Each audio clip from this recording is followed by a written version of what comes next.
നമസ്കാരം, ഞാൻ ജിഷ്ണു വാസ്തവ. എല്ലാവർക്കും ഇടവന വേദസിന്റെ യൂട്യൂബ് ചാനലിലേക്ക് സ്വാഗതം.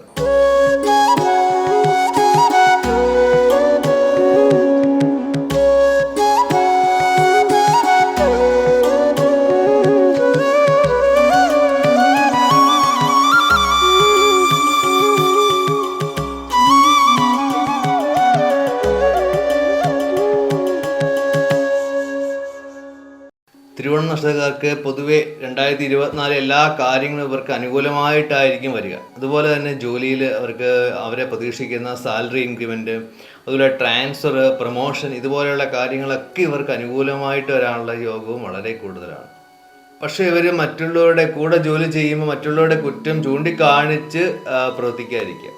കുടുംബത്തിൽ നല്ല സമാധാനമൊക്കെ ഉണ്ടാവും. അതുപോലെ തന്നെ സെപ്പറേറ്റ് ആയിട്ടിരിക്കുന്ന ഫാമിലീസ് ഉണ്ടെങ്കിൽ അവർ ജോയിൻ ചെയ്യാനും കൂടെ ഒരു നല്ല സമയം കൂടിയാണ്. ഈ നക്ഷത്രക്കാരുടെ പങ്കാളിയുടെ പ്രവർത്തനങ്ങൾ ഈ നക്ഷത്രക്കാർക്ക് ഒരു അഭിമാനം ഉണ്ടാകുന്ന സാഹചര്യമൊക്കെ ഉണ്ടാവും. അതുപോലെ തന്നെ മംഗളകാര്യങ്ങളൊക്കെ കുടുംബത്തിൽ നടക്കാൻ എന്തെങ്കിലും തടസ്സം ഉണ്ടെങ്കിൽ ആ തടസ്സങ്ങളൊക്കെ മാറി ശുഭകരമായിട്ട് മംഗളകാര്യങ്ങളൊക്കെ കുടുംബത്തിൽ നടക്കുകയും ചെയ്യും.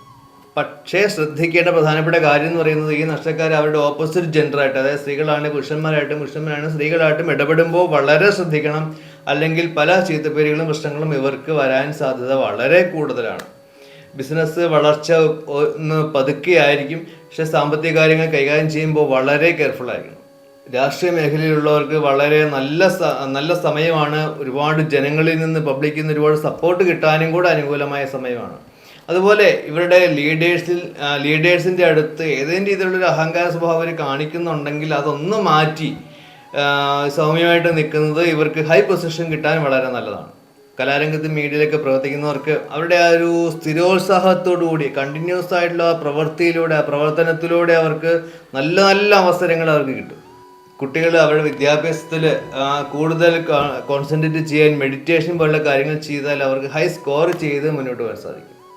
ഈ നക്ഷത്രക്കാരുടെ വാഹനങ്ങൾക്ക് ഏതെങ്കിലും രീതിയിലുള്ള ചെറിയ തകരാറാണെങ്കിൽ പോലും അത് കൃത്യമായിട്ട് റിപ്പയർ ചെയ്ത് മുന്നോട്ട് പോകാം. അതുപോലെ തന്നെ ആരോഗ്യ സംബന്ധമായിട്ട് കഴുത്ത്, അടിവയറ്, മൈഗ്രെയിൻ പോലെയുള്ള അസുഖങ്ങളൊക്കെ അവർക്ക് വരാനുള്ള സാധ്യതയുണ്ട്. അതൊന്ന് ശ്രദ്ധിച്ച് വേണ്ട ട്രീറ്റ്മെൻറ്റ് എടുത്ത് മുന്നോട്ട് പോകും. ശിവഭഗവാനെ പ്രാർത്ഥിക്കുന്നതാണ് നല്ലത്.